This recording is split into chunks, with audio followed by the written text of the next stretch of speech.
83वां अध्याय। विभिन्न मासों में किए जाने वाले शिव व्रतों का विधान। ऋषिगण बोले, हे सूत जी, हम लोगों ने आदर पूर्वक पवित्र व्योपन स्तव को सुन लिया। अब आप प्रसंग से लिंग दान के व्रतों को भी हम लोगों को बताइए। सूत जी बोले, हे श्रेष्ठ मुनियों, मैं आप लोगों को शुभ व्रत बताऊंगा। नंदी ने बुद्धिमान ब्रह्मा पुत्र सनत कुमार को उन्हें बताया था। उन्हीं व्रतों को व्यास जी से सुनकर मैं आप लोगों को बता रहा हूँ। एक वर्ष तक दोनों पक्षों की अष्टमी तथा चतुर्दशी को केवल रात्रि में आहार ग्रहण करता हुआ जो मनुष्य शिव की पूजा करता है, वह समस्त यज्ञों का फल प्राप्त करके परम गति प्राप्त करता है। पर्वों पर एक दिन रात इस व्रत को करके और पृथ्वी को पात्र बनाकर भोजन करने से मनुष्य 3 रात्रियों का फल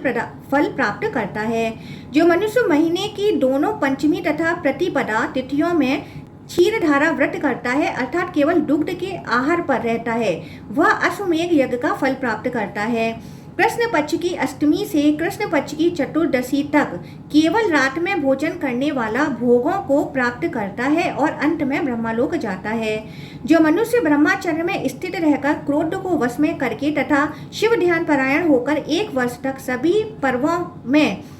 नक्त व्रत करता है और वर्ष के अंत में श्रेष्ठ ब्राह्मणों को विधि पूर्वक भोजन कराता है, वह शिव लोक जाता है, इसमें संदेह नहीं करना चाहिए। उपवास की अपेक्षा भिक्षा श्रेष्ठ है। भिक्षा की अपेक्षा बिना मांगे प्राप्त भोजन श्रेष्ठ है और बिना मांगे प्राप्त भोजन की अपेक्षा नक्त व्रत श्रेष्ठ है। अतः नक्त व्रत करना चाहिए। पूर्वाह्न में किया गया भोजन देवताओं का, मध्याह्न में ऋषियों का, अपराह्न में पितरों का और संध्या में गुहाकों का होता है, किंतु सभी कालों का अतिक्रमण करके रात में किया गया भोजन उत्तम होता है। रात में भोजन करने वाले को हविष्यान ग्रहण करना चाहिए, स्नान करना चाहिए, सत्य का पालन करना चाहिए, कम खाना चाहिए, अग्निहोत्र करना चाहिए और भूमि पर शयन करना चाहिए। अब मैं प्रत्येक महीने में किए जाने वाले उत्तम शिव व्रत का वर्णन करूंगा, जो धर्म, काम, अर्थ, मोक्ष के लिए और सभी पापों की शुद्धि के लिए होता है। जो मनुष्य सत्यवादी तथा जित क्रोध को वश में किया हुआ होकर पौष मास में शिव का विधिवत पूजन करके चावल, गेहूं और गौ दुग्ध से बने हुए भोजन को केवल रात में ग्रहण करता है, दोनों पक्षों की अष्टमी तिथि में यत्न पूर्वक उपवास करता है तथा भूमि पर शयन करता है, और हे द्विजों, मास के अंत में पूर्णिमा के दिन घृत आदि से महादेव को स्नान कराकर विधि पूर्वक उनकी पूजा करके श्रेष्ठ ब्राह्मणों को दुग्ध तथा घृति मिश्रित पके हुए यव तथा चावल का भोजन कराता है एवं विशेष रूप से शांति मंत्रों का जप करता है, और देव परमेश्वर भव शिवजी को कपिल वर्ण का गौमिथुन, गाय तथा वृषभ समर्पित करता है। ये श्रेष्ठ मुनियों, वह मनुष्य उत्तम अग्निलोक को जाता है और अनेक लोकों के सुखों का भोग करके वहीं पर मुक्त हो जाता है।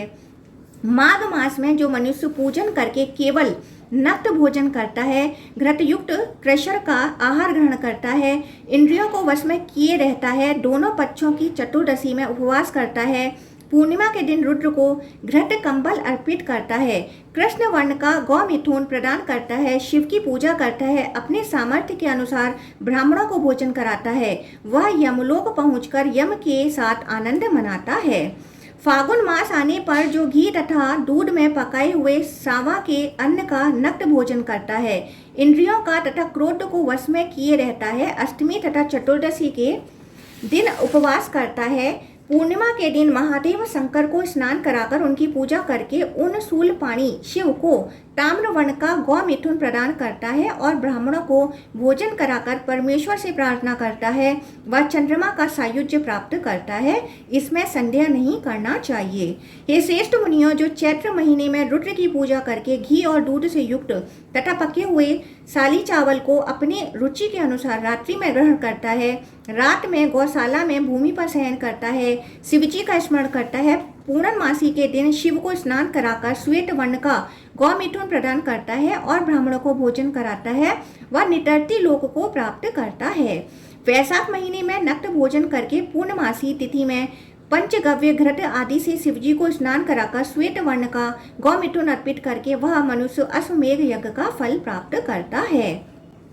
ज्येष्ठ मास में देवेश भव सर्व उमापति की श्रद्धा पूर्वक पूजा करके मधु जल घृत मिश्रित पवित्र साली चावल का केवल रात में आहार ग्रहण करके वीर आसन में स्थित होकर आधी रात में गायों की सेवा में तत्पर रहकर पूर्णिमा के दिन देव उमापति को स्नान कराकर उनकी पूजा करके विधान पूर्वक शिवजी को चरु अर्पित करके पुनः अपने सामर्थ्य के अनुसार ब्राह्मणों को भोजन कराकर धूम्र वर्ण का गौमिथुन शिवजी को अर्पित करने से वह वायु लोक में प्रतिष्ठा प्राप्त करता है। इसी प्रकार आषाढ़ महीने में भी चीनी घृत तथा गौ दुग्ध मिश्रित सत्तू के नक्त भोजन में तत्पर रहते हुए पूर्णिमा के दिन घृत आदि से शिवजी को स्नान कराकर विधि पूर्वक पूजन करके वेद में पारंगत श्रोत्रिय ब्राह्मणों को भोजन कराकर जो गौर वर्ण का गौमिथुन अर्पित करता है वह वरुण लोक प्राप्त करता है। हे द्विजों, सावन महीने में दूध मिश्रित सस्तिक 60 दिन में उत्पन्न होने वाले साली चावल के भात का नक्त भोजन करके वृषभ ध्वज की पूजा करके अंत में पूर्णिमा के दिन घृत आदि से स्नान कराकर विधि पूर्वक उनकी पूजा करके वेद में पारंगत श्रोत्रिय ब्राह्मणों को भोजन कराकर जो मनुष्य सफेद खुर वाला तथा चित्त कबरा गौमिथुन शिवजी को अर्पित करता है वह वायुदेव का सायुज्य प्राप्त करता है और वायु के समान सर्वगामी हो जाता है। ये श्रेष्ठ ब्राह्मणों, इसी प्रकार भाद्रपद महीना आने पर हवन से बची हुई सामग्री का नक्त भोजन करके दिन में वृक्ष के मूल का आश्रय लेकर विश्राम करते हुए अंत में पूर्णिमा के दिन देवेश शंकर को स्नान कराकर उनकी पूजा करके भक्ति पूर्वक विधि के अनुसार नील वर्ण की स्कंद वाला वृषभ तथा एक गाय शिवजी को अर्पित करके वेद वेदांग में पारंगत ब्राह्मणों को भोजन कराकर मनुष्य यक्ष लोक प्राप्त करके यक्षों का राजा हो जाता है। इसके बाद इसी तरह अश्विन क्वार मास में केवल रात में घी से बना हुआ भोजन करके पूर्णिमा तिथि में पूर्व की भांति शंकर जी की पूजा करके ब्राह्मणों तथा सर्वदा पवित्र रहने वाले शिव भक्तों को भोजन कराकर नील वर्ण की आभा वाले तथा उन्नत उरु देश वाले एक वृषभ और एक गाय का विधि पूर्वक दान करके मनुष्य ईशान लोक प्राप्त करता है। हे द्विजों, कार्तिक मास में रात्रि में घृतयुक्त दुग्धोदन का भोजन करके भगवान शिव का पूजन कर अंत में पूर्णिमा तिथि में विधि पूर्वक शिवजी को स्नान कराकर पुनः उन्हें चरु का नैवेद्य अर्पित करके अपने सामर्थ्य के अनुसार ब्राह्मणों को भोजन कराकर पूर्व की भांति कपिल वर्ण का गौमिथुन शिवजी को अर्पित करके मनुष्य सूर्य सायुज्य प्राप्त करता है। इसमें संदेह नहीं करना चाहिए। मार्गशीर्ष अघन महीने में भी विधि पूर्वक दूध तथा घी में पकाए हुए जौ का रात्रि में भोजन करके अंत में पूर्णिमा के दिन पूर्व की भांति सर्व शंभु को स्नान कराकर उनकी पूजा करके वेद में पारंगत निर्धन ब्राह्मणों को भोजन कराकर तथा विधि पूर्वक पांडुर वर्ण का गौमिथुन शिवजी को समर्पित करके मनुष्य सोमलोक प्राप्त करके वहां पर सोम के साथ आनंद प्राप्त करता है। अहिंसा, सत्य, चोरी न करना, ब्रह्मचार्य, क्षमा, दया, तीनों काल में स्नान, अग्निहोत्र, पृथ्वी पर शयन, रात्रि भोजन और दोनों पक्षों की अष्टमी तथा चतुर्दशी को उपवास, इन सब को तथा प्रत्येक महीने के शिव व्रत को मैंने कह दिया। हे द्विजों, जो मनुष्य क्रम से अथवा विपरीत क्रम से वर्ष भर इसे करता है वह शिव सायुज्य तथा ज्ञान योग प्राप्त करता है। इस प्रकार श्रीलिंग महापुराण के अंतर्गत पूर्व भाग में शिव व्रत कथन नामक 83वां अध्याय पूर्ण हुआ। 84वां अध्याय उमा महेश्वर व्रत का वर्णन तथा पूजा विधान। सूत जी बोले, हे श्रेष्ठ मुनियों, अब मैं नर नारी आदि प्राणियों के हित के लिए स्वयं शिवजी द्वारा कहे गए उमा महेश्वर व्रत को बताऊंगा। वर्ष भर अष्टमी, चतुर्दशी, अमावस्या तथा पूर्णिमा को रात में हविष्य ग्रहण करना चाहिए और शिवजी की पूजा करनी चाहिए। सैलादी बोले, हे प्रभु सनत कुमार, जो मनुष्य सुवर्ण अथवा चांदी की उमा महेश की परम सुंदर प्रतिमा बनाकर वर्ष के अंत में विधि पूर्वक उनकी प्रतिष्ठा करके ब्राह्मणों को भोजन कराकर उन्हें यथाशक्ति दक्षिणा प्रदान करके पूर्ण सौंदर्य युक्त तथा छत्र चामर आभूषणों से अलंकृत रथ आदि से देवेश शिव को शिवालय में ले जाकर इस व्रत को परमेश्वर शिव को निवेदित करता है, वह शिव सायुज्य प्राप्त करता है, और यदि नारी हो तो वह भगवती उमा का सायुज्य प्राप्त करती है। कन्या हो अथवा विधवा हो, वह एक वर्ष तक अष्टमी तथा चतुर्दशी को नियम पूर्वक ब्रह्मचारिणी रहकर भोजन न करे। वर्ष के अंत में पूर्वोक्त विधि से प्रतिमा बनाकर विधान के अनुसार उसकी प्रतिष्ठा करके उसे रुद्रालय में प्रदान करके पुनः ब्राह्मणों को भोजन कराकर वह भवानी पार्वती के साथ आनंद मनाती है। हे द्विजों, जो स्त्री वर्ष पर्यंत केवल कृष्ण पक्ष की चतुर्दशी को यह व्रत करती है और वर्ष के अंत में जिस किसी पदार्थ से प्रतिमा बनाकर पूर्वोक्त समस्त विधान संपन्न करती है, वह भवानी के साथ आनंद मनाती है। स्त्री को चाहिए कि वर्ष पर्यंत नियंत्रित रहती हुई अमावस्या के दिन आहार ग्रहण न करे और वर्ष के अंत में विधि पूर्वक त्रिशूल बनवाकर शिव को निवेदित करे तथा ईशान को स्नान कराकर 1000 श्वेत कमलों से भक्ति पूर्वक उनका पूजन करे और सुवर्णमयी कणिका से युक्त चांदी का कमल शिवजी को समर्पित करके ब्राह्मणों को दक्षिणा भी प्रदान करे। वह स्त्री शिवजी के निमित्त त्रिशूल के दान से जानबूझकर भ्रूण हत्या आदि जो भी पाप होता है उन सबको ध्वस्त कर डालती है, इसमें संदेह नहीं है। और हे श्रेष्ठ द्विजों, वह भवानी का सायुज्य प्राप्त कर लेती है। यदि कोई मनुष्य इसे करता है तो वह भी रुद्र सायुज्य प्राप्त कर लेता है। हे श्रेष्ठ द्विजों, पूरे एक वर्ष भर पूर्णमासी तथा अमावस्या को आलस्य रहित तथा उपवास परायण होकर नारी को तथा नर को भी इसे करना चाहिए। हे श्रेष्ठ द्विजों, पति की आज्ञा से ही स्त्रियों को यह व्रत जप दान तप सब कुछ करना चाहिए, क्योंकि स्त्रियां स्वतंत्र नहीं हैं। हे सुव्रतों, वर्ष के अंत में सभी प्रकार के गंधों से युक्त उस प्रतिमा को शिव को निवेदित कर देना चाहिए। वह सुव्रता स्त्री भवानी का सायुज्य तथा सारूप्य प्राप्त कर लेती है, इसमें संदेह नहीं है। मैं यह पूर्णतः सत्य कह रहा हूँ। जो स्त्री कार्तिक मास में एक बार भोजन करती है, क्षमा अहिंसा आदि नियमों से युक्त रहती है, ब्रह्मचर्य का पालन करती है, आलस्य रहित होकर एक बार काला तिल तथा घृत गुड़ मिलाकर पकाया भात परमेश्वर को निवेदित करती है, ब्राह्मणों को अपने सामर्थ्य के अनुसार दान देती है और अष्टमी तथा चतुर्दशी को उपवास करती है, वह उत्तम व्रत वाली स्त्री भवानी का सारूप्य प्राप्त करके उनके साथ आनंद मनाती है। समस्त व्रतों में क्षमा, सत्य, दया, दान, शुद्धि तथा इंद्रियों का निग्रह और रुद्र पूजन यह सामान्य धर्म है। अब मैं संक्षेप में क्रम से मार्गशीर्ष से प्रारंभ करके कार्तिक तक प्रत्येक महीने के व्रत को बताऊंगा। इस परम पुण्यप्रद व्रत को स्वयं नंदी ने कहा था। जो स्त्री मार्गशीर्ष मास में पूर्ण अंगों वाले उत्तम वृषभ को अलंकृत करके विधि पूर्वक शिव को निवेदित करती है, वह भवानी के साथ आनंदित रहती है, इसमें संदेह नहीं है। जो पौष मास में पूर्वोक्त विधि के अनुसार संपूर्ण कृत्य करके त्रिशूल को स्थापना कर उसे शिव को समर्पित करती है, वह भवानी के साथ आनंद मनाती है। हे महाभाग मुनियों, जो माघ महीने में सभी लक्षणों से युक्त रथ बनाकर देवेश की पूजा करके उसे शिव को समर्पित करती है और ब्राह्मणों को भोजन कराती है, वह देवी पार्वती के साथ आनंद करती है, इसमें संदेह नहीं है। जो फागुन मास में अपनी सामर्थ्य के अनुसार विधि पूर्वक सोने, चांदी अथवा तांबे की प्रतिमा बनाकर उसकी प्रतिष्ठा तथा पूजा करके शिवालय में स्थापित करती है, वह महादेवी के साथ आनंदित रहती है, इसमें संदेह नहीं है। चैत्र मास में तांबे आदि से शिव, कुमार, कार्तिकेय तथा भवानी की मूर्तियां यथा विधि बनाकर विधि पूर्वक उसकी प्रतिष्ठा करके उन्हें रुद्र शंभु को अर्पण करने से स्त्री भवानी के साथ आनंदित रहती है। कुबेर का रजतमय कैलाश आलय बनाकर उसे चारों ओर से सभी रत्नों से युक्त करके उसमें शिव, उमा तथा गणेशों की रजतमय मूर्ति रखकर उसकी यथाविधि प्रतिष्ठा करके उसे परमेश्वर शिव के सुंदर मंदिर में स्थापित करना चाहिए। जो स्त्री वैशाख मास में इस प्रकार कैलाश नामक उत्तम व्रत को करती है, वह कैलाश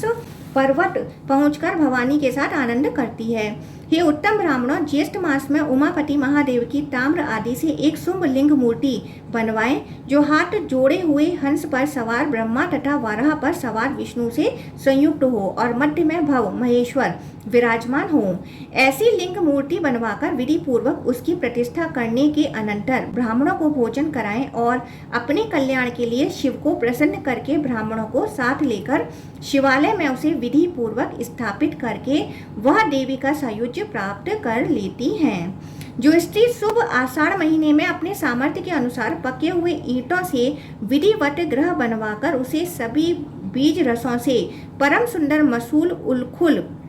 उलूखल आदि ग्रहोपयोगी सामग्रियों से दासी आदि से पलंग बिस्तर आदि शयन वस्तुओं से अन्न आदि खाद्य पदार्थों से युक्त करके उस ग्रह को सभी ओर से पूर्ण वस्त्रों से ढककर उमापति प्रभु महादेव को घृत आदि से स्नान कराकर विधि पूर्वक 1000 ब्राह्मणों को भोजन कराकर विद्या विनय से संपन्न तथा वेद में पारंगत ब्रह्मचारी ब्राह्मण की भक्ति पूर्वक यथा विधि पूजा करके पूर्ण जीवन भर के लिए एक परम सुंदरी कन्या क्षेत्र खेत गौ मिथुन और मेरू पर्वत के समान महाराशि वाले अनेक प्रकार के दिव्य समानों सहित वह ग्रह शिव को समर्पित करती है। वह गौलोक प्राप्त करके भवानी के साथ आनंद करती है।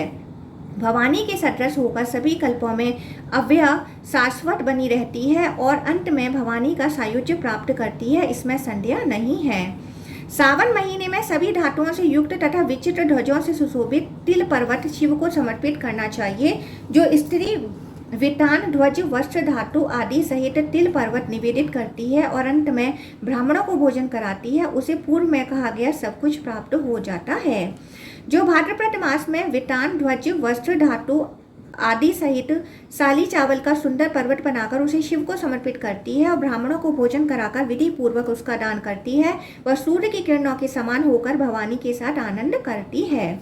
अश्विन महीने में सुवर्ण तथा वस्त्र से युक्त एक विशाल धान्य पर्वत बनाकर उसे शिव को अर्पण करके शंकर जी की विधिवत पूजा करके ब्राह्मणों को भोजन कराने से पूर्व में कहा गया सब कुछ प्राप्त हो जाता है। तीनों लोगों के आधार स्वरूप मेरू नामक उत्तम पर्वत राज का निर्माण करें,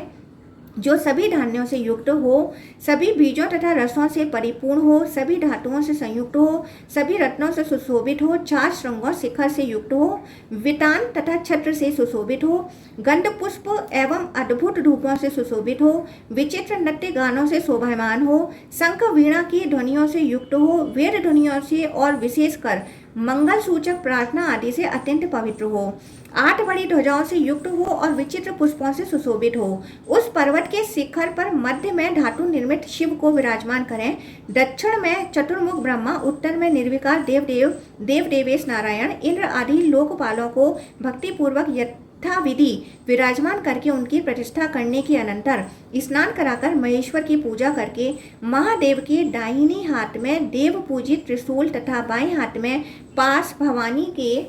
भवानी के हाथ में हेम भूषित कमल, विष्णु के हाथ में शंख चक्र गदा पद्म, ब्रह्मा के हाथ में अक्षमाला तथा उत्तम कमंडलू, इंद्र के हाथ में वज्र, अग्नि के हाथ में शक्ति नामक महान आयुध, यम के हाथ में दंड निशिचर, नितर्ति के हाथ में खड़ग, वरुण के हाथ में नाग नामक भयंकर तथा अद्भुत महापाश, वायुदेव के हाथ में यष्टि छड़ी, कुबेर के हाथ में लोक पूजित गदा और ईशान देव के हाथ में टंक। इस प्रकार क्रम से निवेदित करके शिव की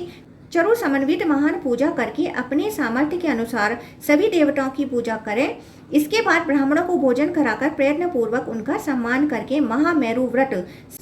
संपन्न कर महादेव को समर्पित कर दें। ऐसा करने वाली स्त्री महामेरु पर्वत पहुंचकर महादेवी के साथ आनंद करती है और चिरकाल तक महादेवी का सायुज्य प्राप्त किए रहती है, इसमें संदेह नहीं है। जो स्त्री कार्तिक मास में सोने अथवा तांबे का सभी आभरणों से युक्त तथा सभी लक्षणों से समन्वित देवी उमा की सुंदर प्रतिमा बनाकर साथ ही देवेश महादेव की भी सभी लक्षणों से युक्त मूर्ति बनाकर विधान पूर्वक उनकी प्रतिष्ठा करके उन दोनों के सम्मुख अग्नि को हाथ में स्तूप लिए हुए, ब्रह्मा को और लोकपालों तथा सिद्धों से घिरे हुए एवं सभी आभूषणों से विभूषित कन्या दाता नारायण को यत्न पूर्वक स्थापित करके भक्ति पूर्वक इस व्रत को रुद्रालय में उन शिव को समर्पित करती है। वह भवानी का स्वरूप प्राप्त करके शिव के साथ आनंद करती है। एक बार भोजन करके प्रत्येक मास के पुण्यप्रद व्रत को क्रम से करें। ये श्रेष्ठ मुनियों, नर नारी आदि प्राणियों के कल्याण के लिए मार्गशीर्ष से आरंभ करके कार्तिक तक किए जाने वाले इस व्रत को प्रवर्तित किया गया है। शिव के द्वारा बताए गए इस व्रत को करके पुरुष शिव का सायुज्य प्राप्त करता है और नारी देवी पार्वती का सायुज्य प्राप्त करती है, इसमें संदेह नहीं है। इस प्रकार श्रीलिंग महापुराण के अंतर्गत पूर्व भाग में उमा महेश्वर व्रत नामक 84वां अध्याय पूर्ण हुआ।